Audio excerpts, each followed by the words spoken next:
I'm excited because in today's video we're talking about one of my all-time favorite franchises, Assassin's Creed. The franchise that started all the way back in 2007 with the amazing Assassin's Creed. The franchise that sold millions and millions and millions of copies, generating over $4 billion over its entire lifetime. And the franchise that has been struggling recently. Many people will say that the subject of today's video is actually the beginning of the end for the world of Assassins. Of course, we're talking about Assassin's Creed Unity. AC Unity released all the way back in 2014, and I know, that makes me feel extremely old. And revisiting it after all these years had me genuinely surprised. At times, I was blown away by its breathtaking visuals and ambitious design. Other times, I was frustrated by its flaws and baffling decisions. And now I understand why this game is so polarizing. Some people love it, some people hate it. And today I'm going to ask the big question. Is Assassin's Creed Unity a good Assassin's Creed game? Let's talk about it. AC Unity starts with you playing as an unnamed employee working for Abstergo Industries, the evil corporation controlled by the elites with the goal of taking over the world. And your role within this corporation is to test the new Abstergo Helix software, which allows you to relive genetic memories of your ancestors in the form of a video game. Using this software, we are transported back to 1307 France, and we take control of a Templar with a task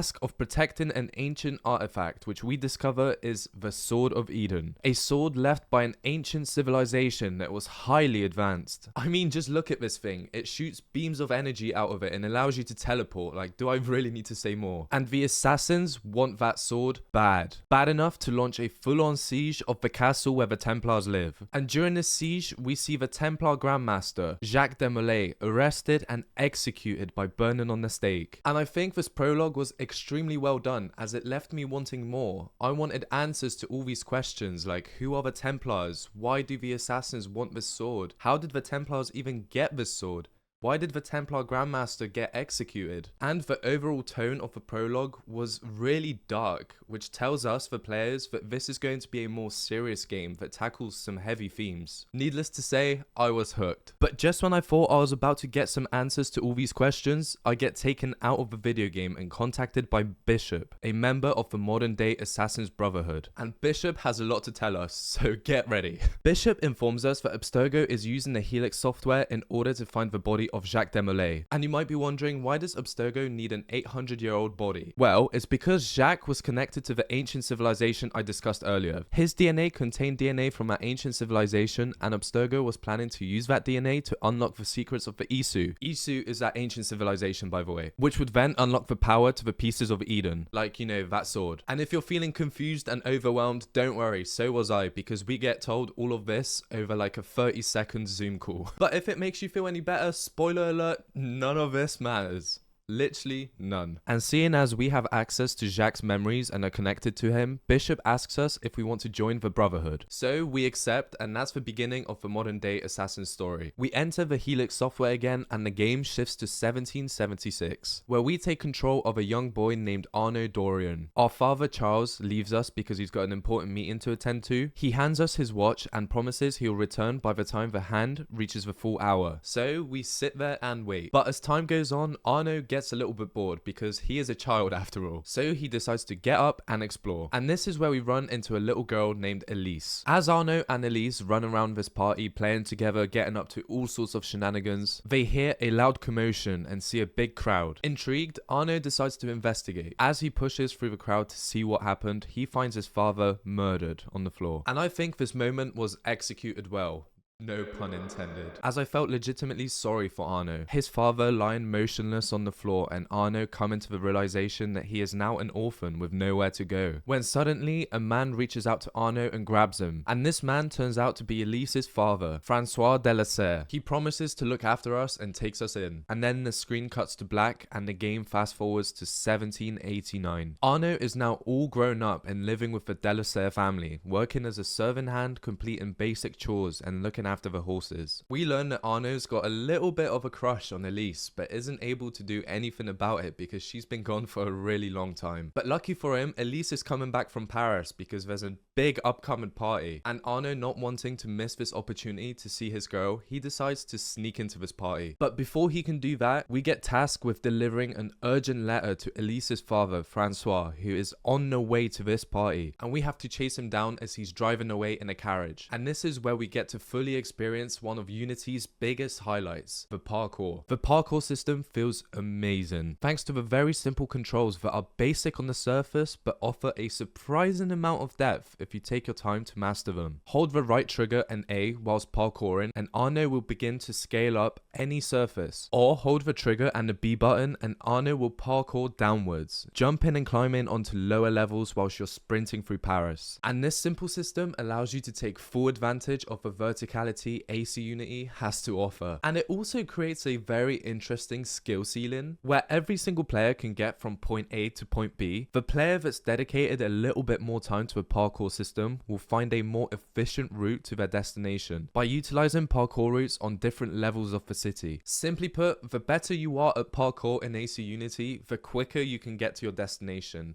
And my god, you look good doing it. That's all thanks to the updated animations in AC Unity. We get to see Arno leap between rooftops, do spins and twists as he climbs between ledges, slide under tables and hop over fences. For a game that's over 10 years old, these animations could rival any modern release. That is of course when they're working. Because the thing about parkour in Unity is that when it works, it's amazing. But the problem is, it doesn't really work very often. Sometimes it feels like Arno is simply refusing to listen to you. Like you'll press the button for him to climb through a window, but he'll just refuse to do it. Or sometimes he'll have no issue jumping off a building, falling 5 floors and grabbing a ledge, but then refuse to grab a ledge that's literally right next to him as he's hanging. And this is a huge issue in missions that have a chase sequence, because you only have a couple of seconds to catch up to someone, and when Arno is stuck on the window ledge and refusing to grab it or climb through, it makes you so angry. As you can see, parkour can be very frustrating, and that's because it's simply inconsistent. It would be a whole different story if the parkour was very basic and Arno could only climb one ledge at a time or only hop over certain fences and windows. But he can do more complex things, like we've seen him do it. So I guess Arno is just a little bit of a diva who sometimes just doesn't want to do parkour. But despite its flaws, the parkour in AC Unity is the best parkour out of any Assassin's Creed game. And honestly, it's no wonder that Assassin's Creed fans want the parkour to go back to its glory days and not whatever this is.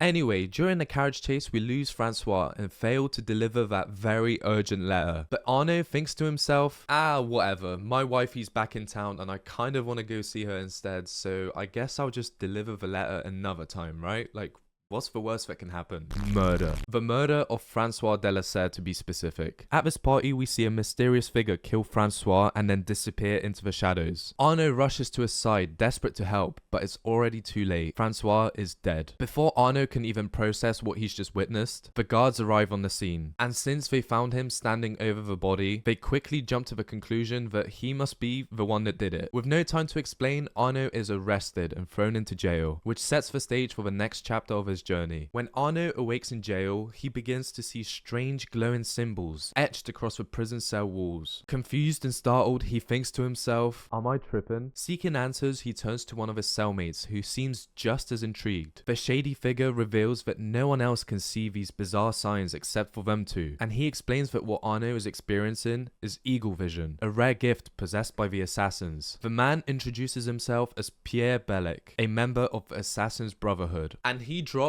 an absolute bombshell on us. He knew Arno's father, which is a bit of a coincidence, right? Like, small world, right? Bellic reveals that Arno's father was an assassin, which leaves Arno shocked and curious. Realizing that Arno has this rare gift, Bellic decides to invite Arno into the Brotherhood. And for Arno, this isn't just an offer. It's a chance to seek revenge against those who killed Francois and to clear his name. So with little hesitation, he agrees. There's only one small little issue though. They're still stuck in prison. So Arno and Bellic get to plot their escape from prison. They just need to wait for the right moment to appear, which should be any moment now. 13 months later. Well, I guess that opportunity never came. But at least Arno and Bellic were being productive. Bellic spent the last year training Arno in combat and the ways of the assassins. Ooh, what's that? The opportunity finally appears in the form of the storming of the Bastille where Arno is held. We escape during a very intense and explosive sequence as we take out guards and parkour our way to the very top of the prison whilst it's getting absolutely bombarded by cannon fire. And once at the top, we realise that the only way out is down, which seems like a little bit of an obvious flaw in their plan, right? Like, you had a whole year to come up with something and you never thought that once you get to the top, you have to somehow get down. Anyways, Arno is surrounded and he has to make a decision. Does he surrender or does he take the leap of faith? And as you approach the ledge, the music begins to build. The guards are closing in. The whole sequence is coming to a climax. And I can't do this sequence justice by just explaining it, so I'll just let it play.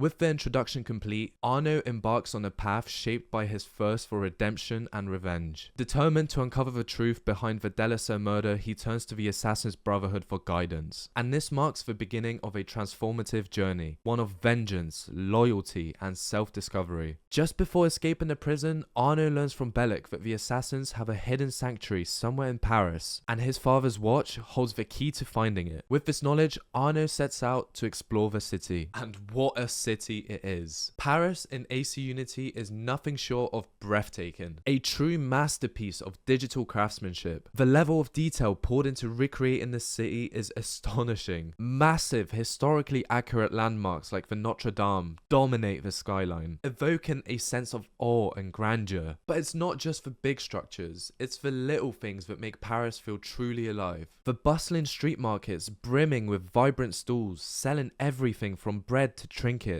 All the crooked chimneys dotting the rooftop, each one uniquely imperfect. It all adds a unique charm. And I mean, say what you want about Ubisoft, but the one thing that they consistently excel at is crafting unique and immersive worlds. Paris isn't just a backdrop. It's a living, breathing character in the game, one that invites you to explore every winding alley and towering facade. But this attention to detail doesn't just stop at the city streets, it extends seamlessly into the building interiors, which are nothing short of stunning. From palaces adorned with gleaming gold accents, intricate marble statues, and extravagant chandeliers that reflect the wealth of royalty, to dilapidated mansions ravaged by the chaos of the French Revolution, where shattered furniture and debris tells their own stories. Every interior in AC Unity feels alive and authentic. The craftsmanship behind these spaces is remarkable, creating environments that feel immersive and believable even by today's standards. But what truly elevates the immersion is the dynamic weather and day and night cycle working together to breathe life into the city. So let's start with the weather. The way it transforms Paris is simply stunning. During a downpour, rainwater collects in puddles along the cobblestone streets. Roof tiles glisten with moisture, and the people of Paris scatter as they seek shelter. The detail makes you feel like you're right there, experiencing it all for yourself. And then there's the day and night cycle, which does wonders for the game's atmosphere. Tailing a target under the cover of a foggy night immerses you in the role of a stealthy assassin. Every shadow and flicker of light adding to the tension. And let's not forget the sunsets and sunrises. This is where the game truly shines.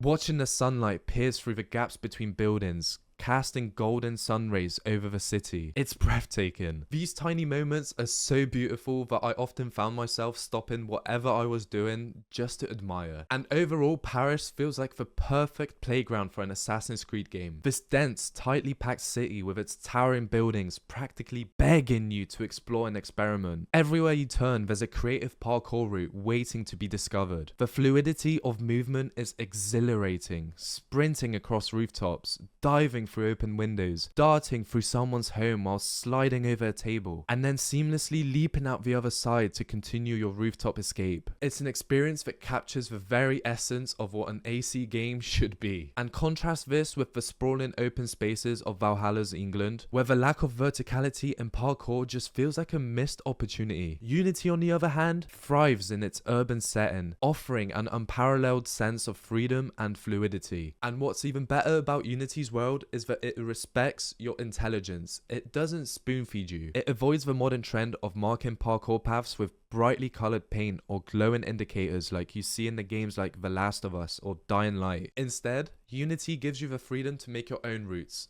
letting you fully embrace the sandbox and make it your own. But what's a city without people? And Ubisoft did a fantastic job with the NPCs in Unity. These aren't just copy-pasted models. They feel like a living, breathing crowd with unique personalities. As you move through these enormous gatherings, you'll notice incredible variety in animations. Protesters waving flags, passionate revolutionaries chanting, frustrated rioters armed with pitchforks, and innocent bystanders nervously trying to avoid the chaos. Each individual feels purposeful, adding layers of realism to the city. And what makes these crowds truly remarkable is the sound design. The symphony of the crowds, the shouting, chanting, and occasional jeering fills the air and enhances the tension. Pay attention and you'll overhear snippets of conversations that reflect the political unrest of the time. Whether it's people debating the monarchy, discussing bread prices, or whispering about revolutionary conspiracies, these lines make the world feel reactive and alive. And it's not just window dressing. It's world building at its finest. And this level of world building also extends to the NPC's AI, which reacts intelligently to the world around them, making Paris feel truly alive. During the day, the streets are vibrant and full of activity, with merchants peddling goods, children playing, and performers drawing crowds. But as night falls, the city takes on a quieter, almost eerie atmosphere with far fewer people in the street. And as I said before, the people of Paris dynamically react to the weather, which further enhances the immersion.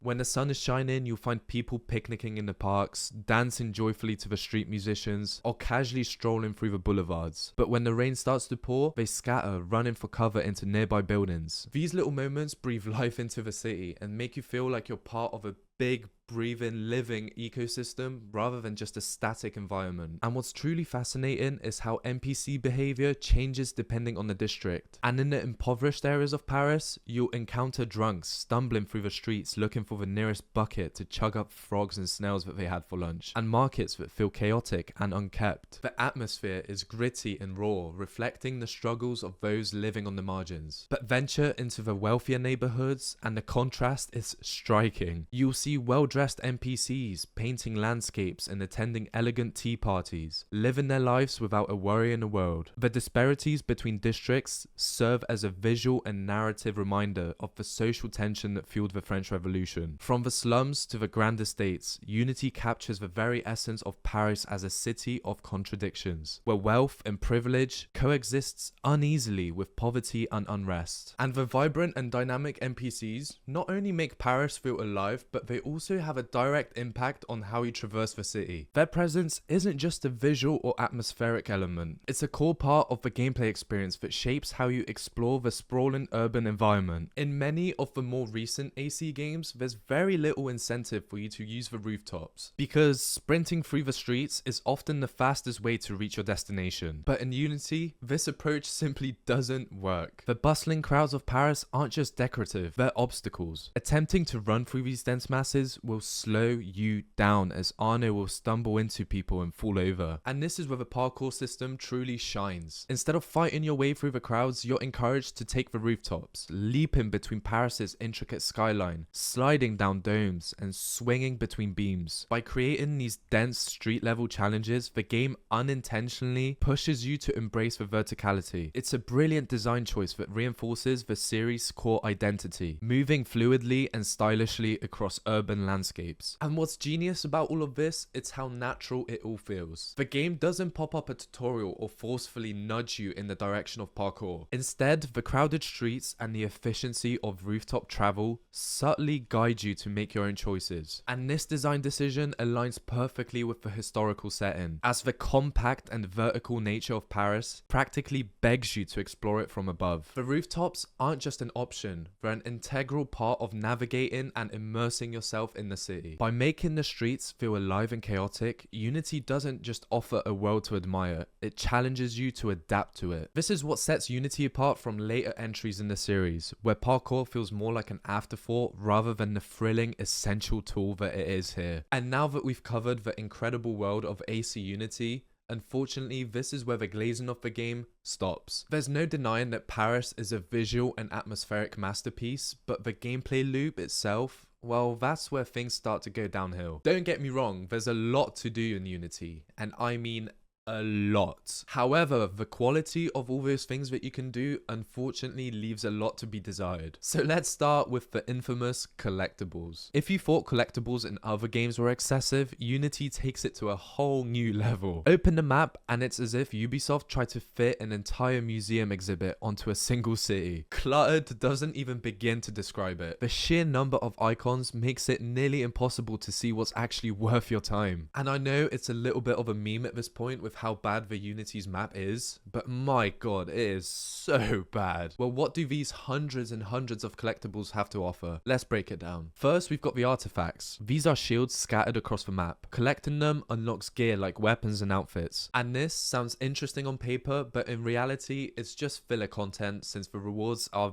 really not that good. Then we've got the chests, and there are 4 different types of chests. Blue chests require lockpicks, red chests are guarded, and the golden chests are exclusive to the companion app. And don't even get me started on that absolute mess of a companion app. I'm not even going to bother talking about it. And whilst the variety is nice, the rewards are underwhelming and repetitive. Then we've got the cockades. These collectible ribbons unlock different dyes for your outfit. So instead of looking like a stealthy assassin trying to blend in with the crowds of Paris, you can make Arno bright red so he sticks out like a sore thumb. Then we've got the newspapers, and surprisingly I found these the most compelling out of all the collectibles in Unity. They offer fascinating little tidbits about the French history, like articles about the invention of the guillotine. And don't get me wrong, these are absolutely useless and they don't provide any rewards. But as someone who's a bit of a history nerd, I appreciate them. Finally, we've got the synchronization points. And if you've ever played a Ubisoft game, you know what these are. But my issue with the collectibles isn't the overwhelming amount of them, it's how quickly they lose any value and meaning. Early on, opening a chest and finding 200 coins feels worthwhile because Arno is completely broke. But as soon as you unlock Cafe Theatre, any activities that provide you money become absolutely useless. And let me explain. Around the mid-game area, Arno gets the opportunity to buy a cafe, which works as his hub. Here you can store your gear, train in combat, and most importantly, collect passive income from your businesses. From here, Arno can buy other businesses like pubs and bars that expand his revenue streams, which sounds pretty good, right? But the problem is, these completely break the game's economy. I mean, why bother spending hours hunting down chests or grinding side quests that give you minimal rewards when Cafe Theatre can give you 45,000 coins every 40 minutes. Within 10 hours of game time, you'll be swimming in money, and I mean you'll have enough money to buy all the best gear in the game without a second thought. The passive income system completely removes any real incentive to engage with many of the game's side activities. Instead of encouraging exploration or rewarding effort, Unity's economy undermines itself by giving you an absurd amount of wealth for doing, well, nothing. But what side activities are you referring to, Pat? Well, let me tell you, and prepare yourself, they're not good. So let's start with the one shining exception, Helix Rifts. Helix Rifts are glitches in the Animus simulation that teleport Arno to entirely different time periods. The objective of these is actually quite simple. Collect as many data points before the timer runs out, and surprisingly, they're fun. These rifts are basically glorified parkour time trials, and they're one of the rare instances where Unity's gameplay systems come together seamlessly. Navigating these environments feels like a high stakes test of your parkour skills as you scramble to find the most efficient route to maximize your score. But for me, what makes the Helix rifts actually good is the locations. Each rift transports you to a widely different setting, breaking away from the revolutionary Paris. It's genuinely exciting to see where the next rift will take you. My favorite, for example, was the Nazi-occupied Paris. It's the most modern setting we've ever seen in an Assassin's Creed game, and rushing around trying to collect data points with the Eiffel Tower in the background that's covered in Nazi flags was actually really cool. And honestly, these side missions left me wondering what a full AC game in that time period might look like. Like, imagine we got an Assassin's Creed game that was set in the 1940s and you had guns and cars and everything like that. And yes, I know Saboteur is a game, but it's quite old, so having like a newer game set in that time period would be really cool. But unfortunately, as fun as the Helix rifts are, they suffer from a common problem that plagues much of Unity: repetition. While the initial excitement of exploring unique settings like Nazi-occupied Paris or medieval castles is undeniable, it doesn't take long for the novelty to wear off. And once you've experienced a few of these rifts, you'll realize that you've basically experienced all of them, since there's not much variety in terms of objectives or gameplay mechanics. It's essentially the same task repeated in a new skin. Collect as many data points as you can before the clock runs out. And speaking of repetition, let's talk about the biggest offender in AC Unity: the side missions. Unfortunately, these quests aren't just disappointing, they're forgettable. The premise of each side mission is often intriguing enough to pull you in. For example, you might start with a mission that investigates a secretive cult, complete with a mysterious initiation ceremony that promises intrigue and danger. But just as you expect the story to take off, it fizzles out. And what's the big climax of the quest? Kill 3 targets. And then it's over. No twists, no deeper exploration into the cult, and certainly no memorable characters to keep you invested. This formula is repeated over and over and over again. Go to this location, kill a target or steal an item, and then escape. That's it. The missions feel more like errands rather than adventures. Take the Madame Tussauds side quest as another example. Like, you know that famous lady that's got all them wax museums all over the world? Yeah, she's got a side quest here. And meeting a historical figure like her should be a standout moment, ripe with storytelling potential. Instead, the entire mission boils down to running to 3 locations, stealing 3 heads, and bringing them back. What could have been an exciting opportunity to explore her story just feels more like filler content. This starkly contrasts with games like Cyberpunk 2077, where side missions are a highlight of the experience. In Cyberpunk, every quest feels like its own self-contained story. You never know what bizarre or memorable scenario you'll encounter next. Like escorting a man with a malfunctioning enhancement, let's say, to the hospital, or having a philosophical debate with a sentient vending machine. These quests not only stand out for their creativity, but also for their ability to introduce unforgettable characters and narratives. I played Cyberpunk years ago, and these missions are still etched into my memory. Compare that to Unity, where I can't name you a single character or a standout moment from any of the side content. And it's disappointing because side missions are an opportunity for a game to enrich its world and give players stories they'll remember long after they finish the main campaign. Sadly, Unity squanders this potential, making its side content feel more like a chore rather than an exciting journey to embark on. However, the biggest wasted potential in Unity has to be the murder mysteries. When I first heard that AC Unity was gonna have like a detective mode, I was so excited. The idea of blending detective work with the series' historical setting seemed like a match made in heaven. Unfortunately, much like many aspects of Unity, these missions are a letdown by the lack of depth. The formula is straightforward to the point of being predictable. You stumble across a body at a crime scene, use eagle vision to highlight clues, talk to a few suspects, and then you try to guess who did it. If you guess correctly, you get a small bonus. But if you guess wrong, surely there's some sort of a punishment, right? Like maybe you become wanted by the guards for putting an innocent person in jail. Or maybe the family of the innocent person that you locked up decides to hunt you down as revenge. Well, what is it? Actually, it's nothing. There is no punishment if you guess wrong. And this lack of consequences just completely drains the mode of any tension or stakes. Why bother thinking critically when there's absolutely nothing on the line? And Eagle Vision, whilst absolutely iconic to the franchise, becomes way too much of a crutch in this mode. Instead of encouraging players to piece together evidence and think like a detective, Eagle Vision highlights all the clues for you. Investigative work boils down to walking from one glowing hotspot to another, mindlessly interacting with the a highlighted object. It's as if the game thinks that the players are too stupid to solve the mysteries themselves. And what's even more disappointing is the lack of interactivity with all the clues. Unlike games like LA Noire or the Arkham series where you examine objects for subtle hints or piece together fragmented narratives, Unity simplifies this process to a fault. Clues aren't puzzles to unravel, they're just items to collect. You can't rotate objects, notice contextual details, or use deduction to make connections. Everything is spoon-fed, which completely robs the murder mysteries of any sense of accomplishment or satisfaction. And that is a real shame because Unity's setting is literally perfect for a mode like this. Revolutionary Paris was rife with intrigue, betrayal, and crime, offering an ideal backdrop for multi-layered investigations. Imagine uncovering a conspiracy tied to a revolution, or solving a mystery that leads you down a deep rabbit hole of secret societies. But what we get instead feels like an afterthought.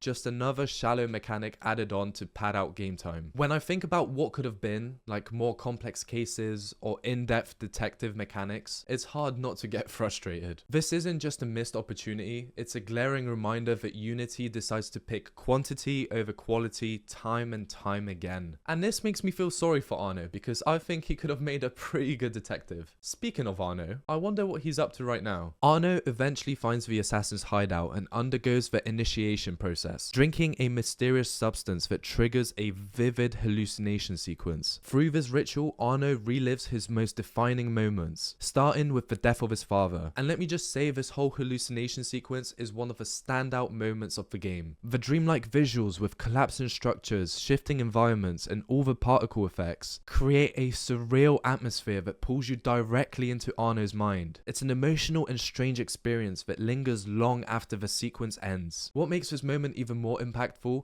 is the narrative significance. The hallucination serves as a metaphor for Arno's transformation, marking his evolution from a naive, guilt-ridden young man into a resolute assassin. Each segment of the vision reflects a crucial step in his journey, confronting his fears, coming to terms with his past, and embracing the ideals of the Brotherhood. And when Arno awakens, he is confronted by the leaders of the Assassin's Brotherhood, who welcome him into their ranks. And with this, Arno is no longer a man seeking revenge. He is an assassin, bound by a creed that will shape the rest of his journey. The game jumps forward in time by a year, during which Arno trains under Bellic. You know, the guy that he escaped prison with a while back, who helps him refine his skills in stealth, combat, and free running. And whilst this time skip efficiently moves the plot forward, it feels like a little bit of a missed opportunity for me, because we never actually see Arno evolve into an assassin, and this lack of visible progression is kind of disappointing, especially since the Arno that we see in the prologue when he's just a normal guy kind of has the same abilities and powers that he does after he becomes an assassin. Like throughout that whole year of training, he doesn't really seem to have improved anything or unlocked any new skills. Imagine if Arno's journey to an assassin was a bit more tied to the gameplay. For example, in the prologue when Arno's just a guy, say that he was unable to block attacks or unable to make big jumps in free running. And during that year where you're training under Bellic, you unlock new abilities like dodging, parrying,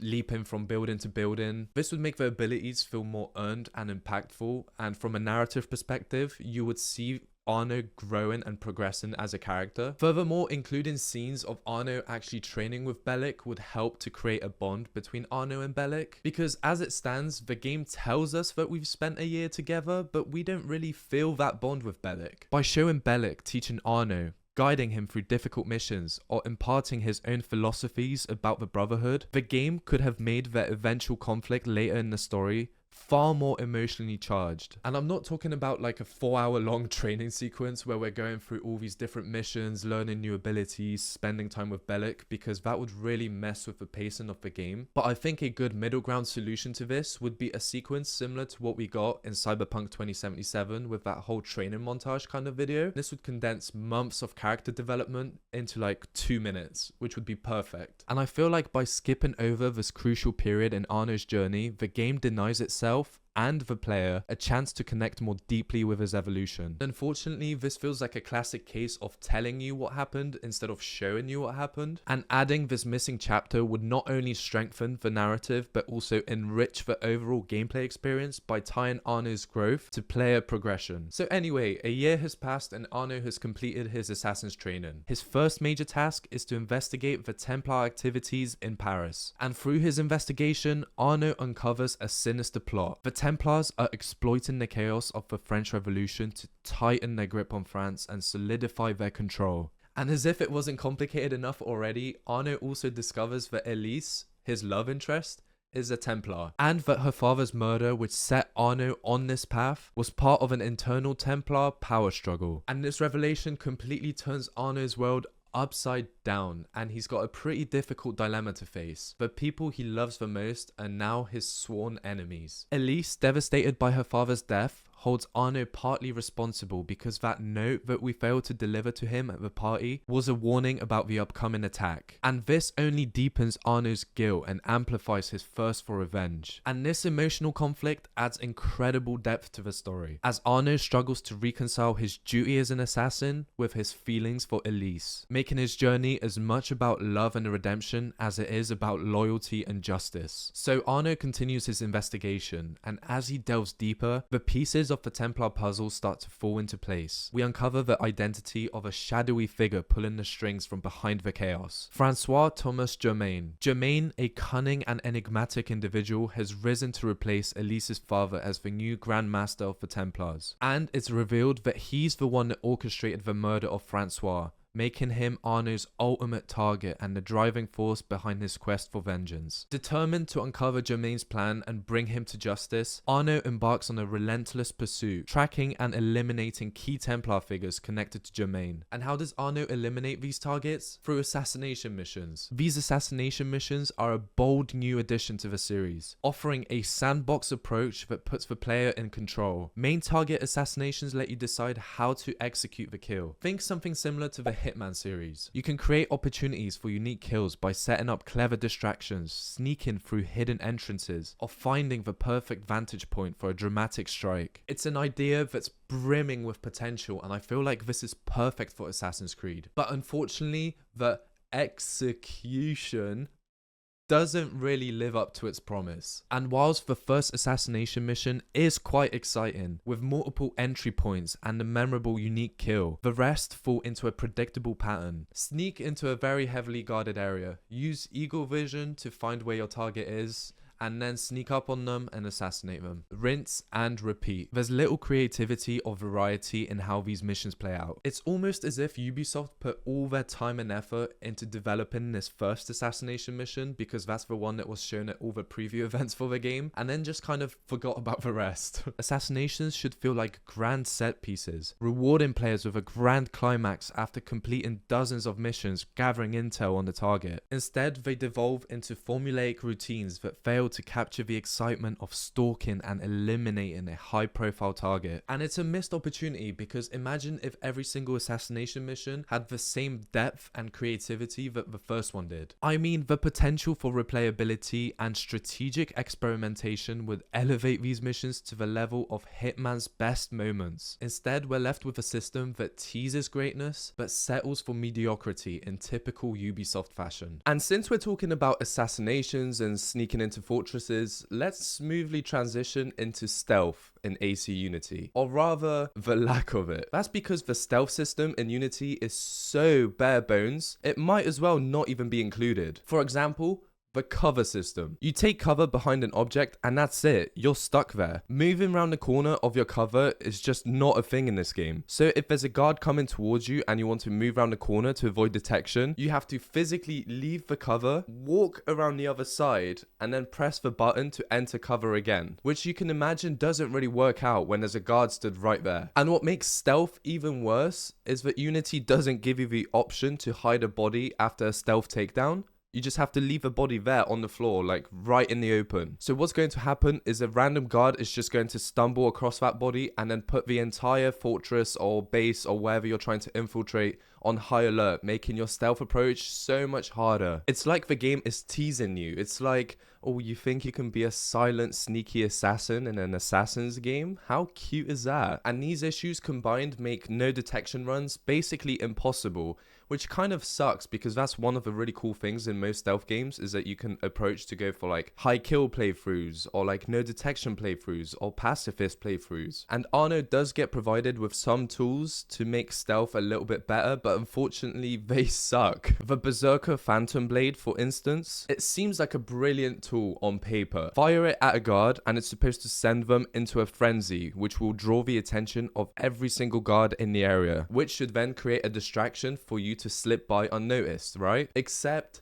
that's not what happens. Instead, as soon as the guard goes into the frenzy mode, every single person in the vicinity enters high alert mode, which makes them spot you instantly. And for some reason, all the guards will then target you instead of the berserker, which makes no sense because like, hello, there's a guy right there swinging his massive axe around, killing everyone. But for some reason, you're targeting me, just this random little guy who's just crouching in a bush. What? But perhaps the most infuriating part of stealth in AC Unity has to be the detection system. Sometimes a guard can stare at you point blank and be totally unfazed, but other times one will spot you from 5 rooftops away like he's got binoculars for eyes. It's so unpredictable and it makes planning a stealth route so much more frustrating than it really should be. And don't even get me started on how immersion breaking the blending in mechanic is. Arno will be dripping in blood after murdering numerous guards. And yet, the guards will just run straight past him simply because he's sat on the bench. Oh, that guy can't be the murderer. Look at him. He's just so chill sat there. He's just a chill guy, right? Don't look at the spear. However, stealth isn't all bad, okay? The NPC system, you know, the one I covered earlier, blends really well with the blending in mechanics of the game. When you're getting chased by guards and then run into a massive group of people and see Arno naturally pushing people aside as he moves, it feels immersive. It truly makes you believe that the guards could lose Arno in this sea of people. And that's just one of those small details that reminds you how ambitious the world design was in Unity. It's just a shame that the rest of the stealth system doesn't live up to that. But going back to Arno, he gets a bit carried away with his quest for revenge. He becomes increasingly reckless, carrying out assassinations without the Brotherhood's blessing, which is a direct violation of their code. And to make matters worse, Arno is still openly seeing Elise, which doesn't exactly sit well with the Brotherhood because if you remember, she's a Templar.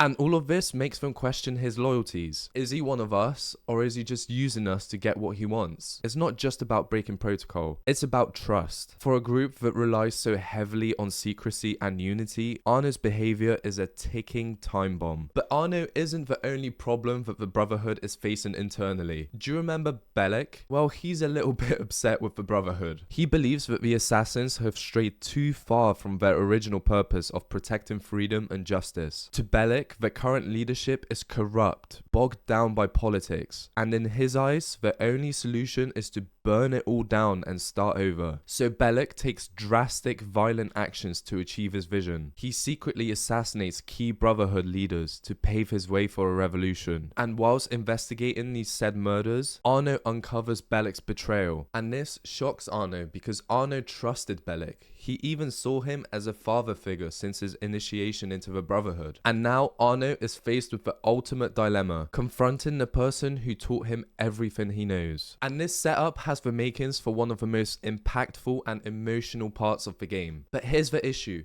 The game doesn't give Bellic enough screen time or depth to make us, the players, feel a connection to him. And yes, we're told that Bellic is important to Arno, but we never actually see that bond develop. And when the final showdown between them on top of Notre Dame arrives, a scene that should feel like an emotional peak of the story, it ends up falling flat. And that's such a shame because everything else about this confrontation is incredible. The setting, a thunderstorm raging over Notre Dame as these two ideological opposites clash. The music, a tense and dramatic score that perfectly complements the stakes. The level design, the fight moves through multiple levels of the cathedral, creating dynamic set pieces that keep you on edge. It's all there, like all the ingredients for a perfect cocktail, but what's missing is the most important part. the alcohol. Without an emotional connection to Bellic, this cocktail has no kick. Bellic's last words to Arno are filled with conviction, making it clear that he truly believed he was saving the Brotherhood. And this final act forces Arno to deliver the killing blow in self-defense. A devastating moment that solidifies his loyalty to the assassin's principles, even at a great personal cost. It's a powerful scene, but it could have been legendary if we were just given a little bit more time getting to know Bellic. And after Bellic's death, Arno and Elise decide to team up, and despite their ideological differences, they agree to set aside their conflict to track down Germain. For Arno, this partnership is a chance to redeem himself for failing to protect Delasere, while Elise sees it as an opportunity to uncover the truth and avenge her father's death. This shared goal creates a compelling dynamic between the two of them, one built on necessity rather than just blind trust. Arno and Elise bring different strengths to the table. Arno's assassin training and investigative skills complement Elise's insider knowledge of the Templars and her access to critical information about Germain's operations. Together, they could have been an unstoppable duo using their contrasting methods to achieve their goals in unique and engaging ways. Could have been is the key phrase here because the game squanders this potential almost at every turn. Whilst the two track down Templar targets to uncover Germain's location, Elise is consistently sidelined in missions. Time and time again, we're treated to a cutscene where Arno and Elise approach a mission together, only for Elise to come up with some elaborate excuse for why she can't help and she has to go off do her own thing. Every single time it's like, oh, I need to go because I've just remembered I've got something really important to do. But don't worry, Arno, you've got this by yourself. We'll just meet up for a convenient cutscene afterwards. And then she's gone. Every single time. And this isn't just frustrating, it's a massive missed opportunity. Imagine how interesting it could have been to see how Elise, a trained Templar, would approach targets differently from Arno. Surely the Templars have their own techniques and strategies. And why not have Elise teach Arno some of them? Not only would this make Arno's abilities more versatile and dynamic, but it could also highlight the philosophical differences between the two factions. Elise teaching Arno a Templar assassination method could spark fascinating dialogue between the two, which would deepen their relationship and showcase the uneasy alliance they formed. And I mean, even from a gameplay perspective, an AI companion would have added so much to the missions. Picture Elise creating distractions for Arno, or taking out targets that are blocking your path during your stealthy infiltration. And with Unity's ambitious co-op mode proving that companion gameplay mechanics were very much on the table, it's baffling that Elise wasn't utilized better in single player mode. Instead, she just feels like an accessory to the plot, popping in and out to drive the story forward, but never contributing meaningfully to the action. And speaking of co-op, let's dive into Unity's online mode. The ability to play AC in co-op, absolute game changer. Coordinating stealth takedowns and carefully planning your route through a palace with a friend feels so natural. It'll make you wonder why co-op isn't part of every Assassin's Creed game. And some of these co-op missions are more intricate and engaging than the main story missions. Take one standout example, infiltrating a heavily guarded fortress to gather intel on your target's identity. We learned that the target is actually innocent, so we're supposed to save them instead of killing them, which is also a nice twist. And once you've figured out who they are, it's a race against time to prevent their execution. As they're being walked down to the guillotine, smoke bombs erupt as the Brotherhood creates chaos, giving you a chance to dispatch the Templars in the crowd. Then, after all of that adrenaline, you're tasked with escorting this target to safety. It's multi-layered, tense, and exactly what you want from an Assassin's Creed mission. And let's not forget the heists. Sneaking into a fortified location with a buddy to steal some priceless artifact is peak stealth gameplay. Well, until one of you eventually screws up and alerts all the guards in the area, and then it's full on chaos as your buddy is shouting down the mic, what happened, how did we get spotted, and you're sat there in silence knowing damn well it's all your fault.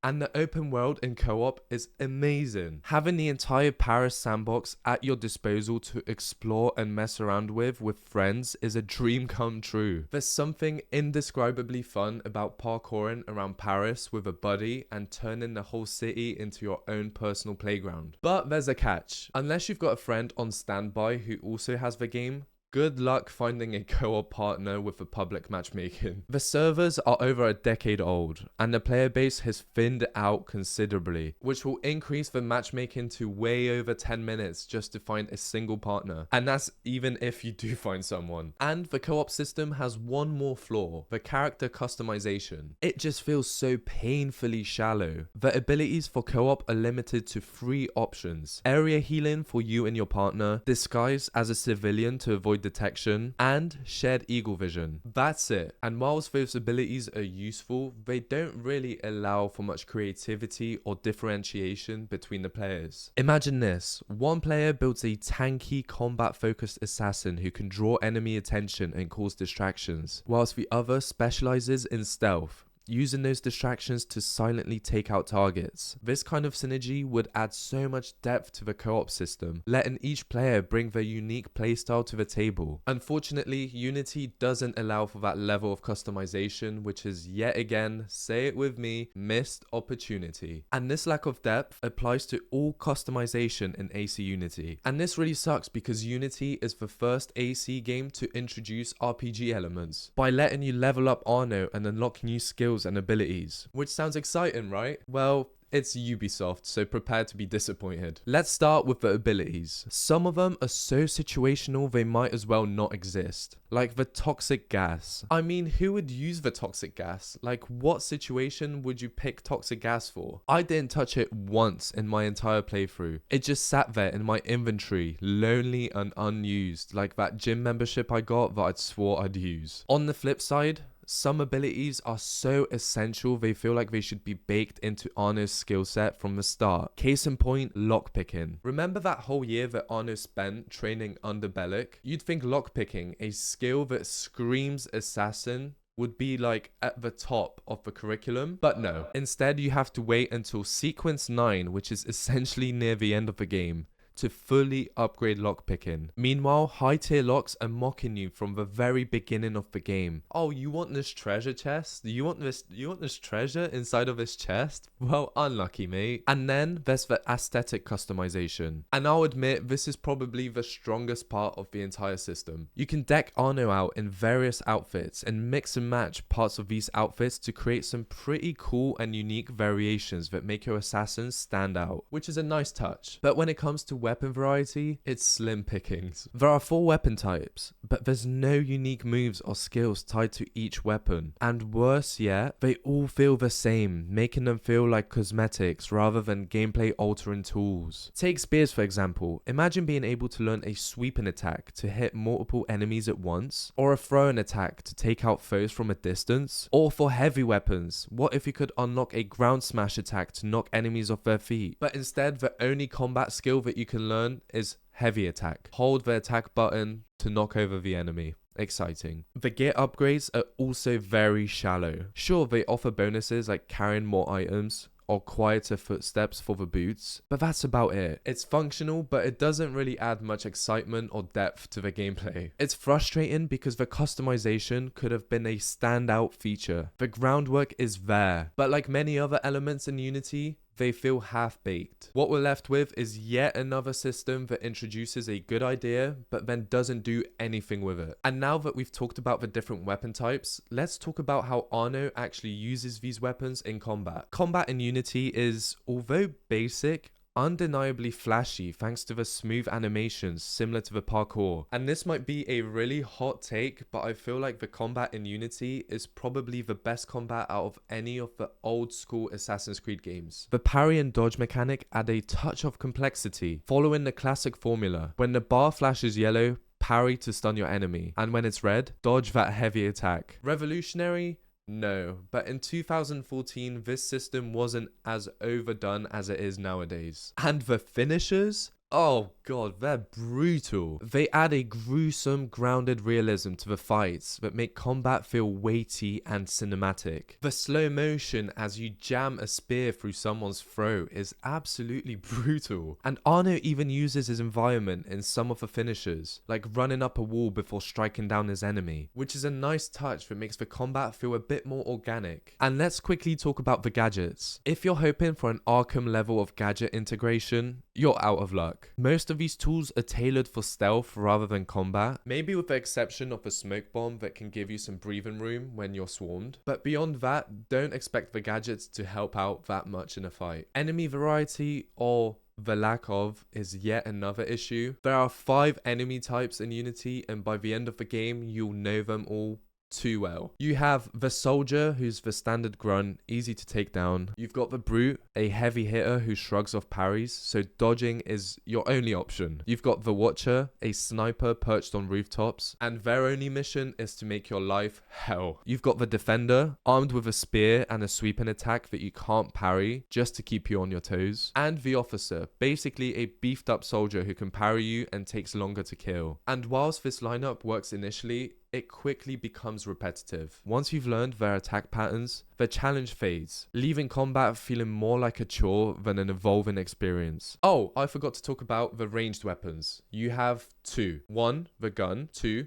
Phantom Blade. The gun is loud and, well, not very practical, since using it basically means that every single enemy in the area will know exactly where you are. But enter the Phantom Blade, a silent ranged weapon that does everything that the gun does, just without any noise. Which means that the moment you unlock the Phantom Blade, you basically have no reason to use the gun ever again. And it wouldn't be a Ubisoft game without some clunk. Animations in combat sometimes don't line up properly, leading to hilarious yet immersion breaking moments where Arno will swing his sword in thin air and somehow the enemy standing near him drops dead. It's funny the first time, but after 20 times you see this invisible blade, it just takes you out of the experience. Overall, whilst Unity's combat introduces some nice ideas and visual flair, it struggles to evolve beyond the basics. It's fun for a while, but the cracks start to show as you play, and you'll find yourself wishing for more. Okay, rant over about the combat, let's get back to the story. At this point, Arno's obsession with hunting down Jermaine has reached an all-time high. He practically ignores the Brotherhood entirely, chasing leads with tunnel vision and doing whatever it takes to find his target. And as you can imagine, this doesn't exactly sit well with the Brotherhood. And to make matters worse, his growing relationship with Elise isn't exactly helping his case. I mean, these two are head over heels at this point. Watching an assassin get cozy with a Templar, yeah, that's bound to ruffle some feathers. Things come to a head when Arno is tasked with retrieving some critical documents. Files so sensitive that if they fall into the wrong hands, they could destroy the Brotherhood. Also, during this mission, we get a nice little cameo from Napoleon, which was kind of cool. Anyway, but because of Arno's impulsiveness and single-minded focus on Jermaine,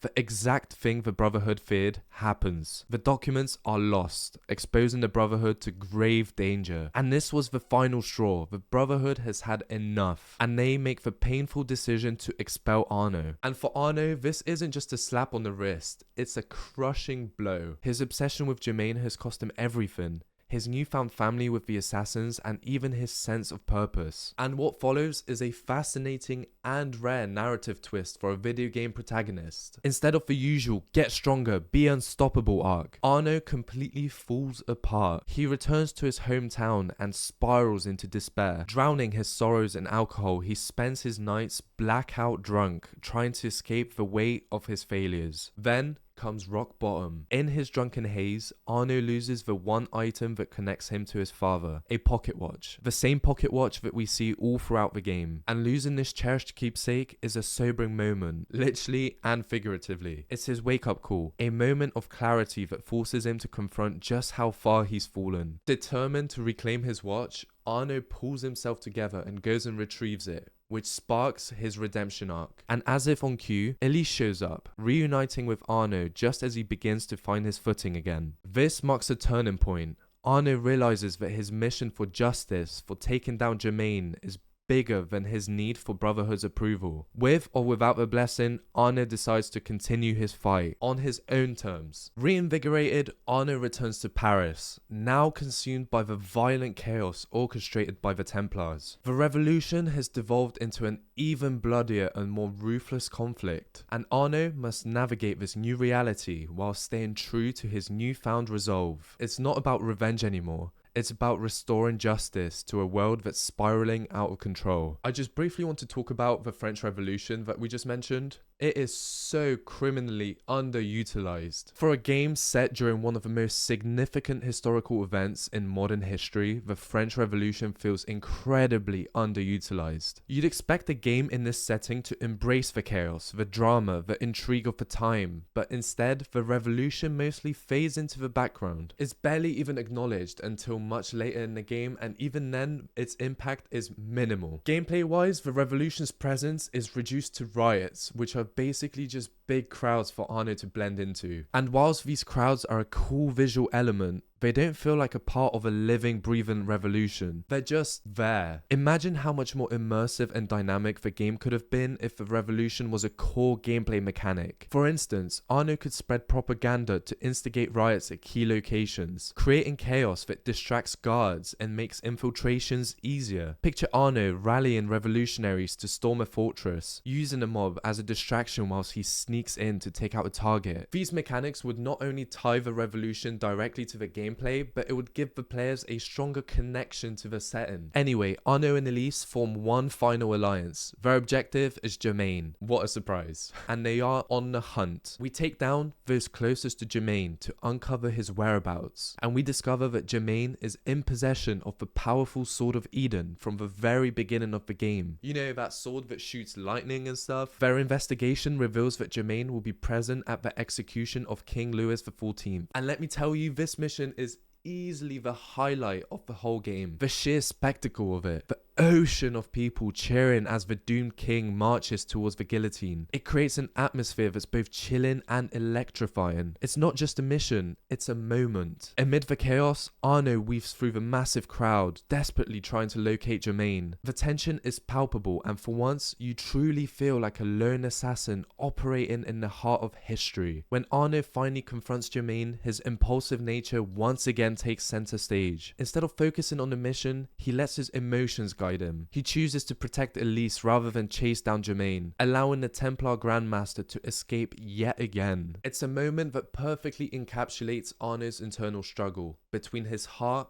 and his duty. And where does Germain flee to, you ask? Surely not the most fortified and impenetrable location in the game. Oh, yep. That's exactly where he went. This man's hiding spot is as subtle as KSI's forehead. I'm sorry, that was really mean. Arno infiltrates the fortress, which serves as a fitting final level. It demands strategy and mastery, forcing you to rely on every tool and skill you've acquired throughout the game. With no clear weakness to exploit, navigating this fortress feels like the ultimate test of your abilities as an assassin. And at this moment, you truly feel like a skilled operative, methodically dismantling an entire army to reach your target. And then we finally get to Germain, who's waiting at the very top of a fortress in classic villain fashion. Setting is perfect, a towering stronghold, a backdrop that screams final battle, and the build-up is immense. I was ready for an epic showdown. And then, oh, you just walk up to Germain or assassinate him?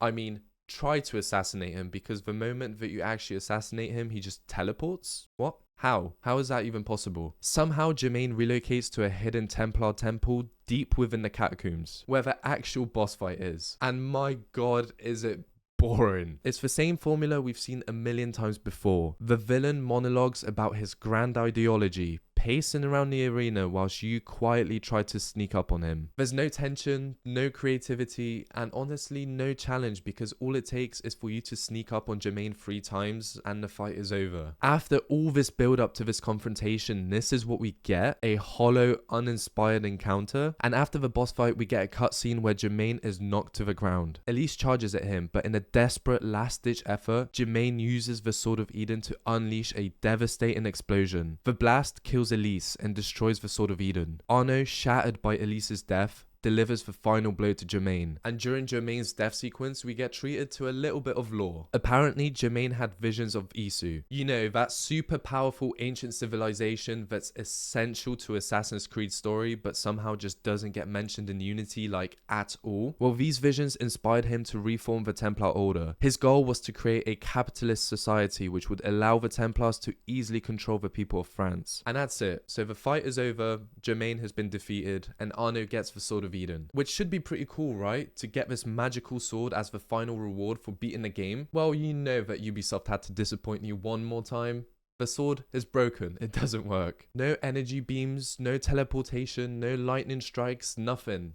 it's just a sword. And I get that keeping the sword's abilities would make the weapon extremely overpowered, but why does it matter? You finished the game, and it's not like it would be unbalanced for the online mode, because the online mode is PvE, not PvP, so what's the point? And if the broken sword of Eden doesn't piss you off already, well, wait until you hear the ending of the game. And this might be the most frustrating ending to any game ever. Remember how the entire modern day plot revolves around finding Jermaine's body before Abstergo does? Because it contains that precious Isu DNA? Well, because Arno killed Jermaine in the catacombs, retrieving the body would be too much trouble. So what do the modern day assassins decide to do? Let's just leave it and move on to the next project. Right. So what are we doing next then? I wish I was joking, but that is actually the ending of the game. So what was the point of all of this?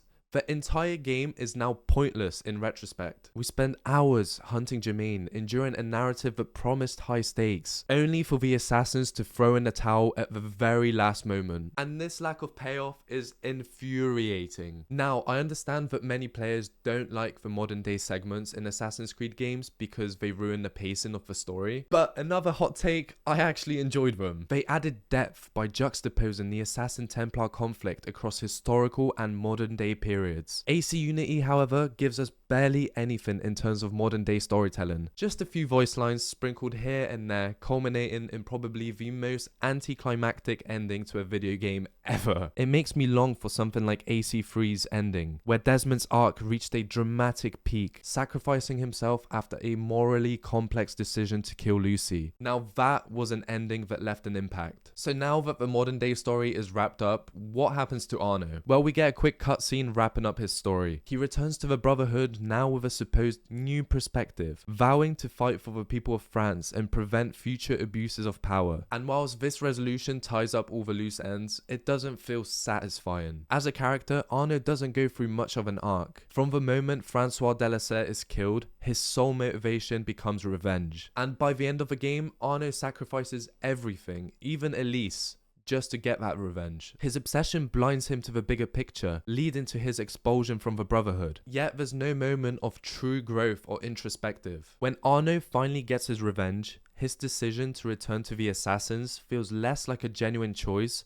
and more like a shrug. Right, so I've beat Jermaine and now I've got nothing better to do, so I might as well just go back to the assassins, I guess. It undermines any sense of closure or evolution in his character. And this lack of depth truly feels like a wasted opportunity because Arno has everything that we need for him to become a top tier Assassin's Creed protagonist. He's charismatic, quick-witted, and brings a sharp humor that sets him apart. Yet the game doesn't explore these qualities enough, or give him a meaningful arc to cement his place among the franchise's best characters. And that brings us to the one word that describes Assassin's Creed Unity: potential. This game is overflowing with great ideas, but none of them are developed enough to carry the experience. Take the assassination missions. Imagine how amazing they could have been if expanded upon. Or the co-op system that had the makings of a standout feature but lacked the depth to truly shine. Unity has some incredible highs, like its breathtaking open world or the unmatched fluidity of its parkour system. But alongside these moments of brilliance come some of the franchise's biggest lows. From its awful ending to the bugs and glitches that plagued its launch. And now I understand why Unity is such a polarizing game,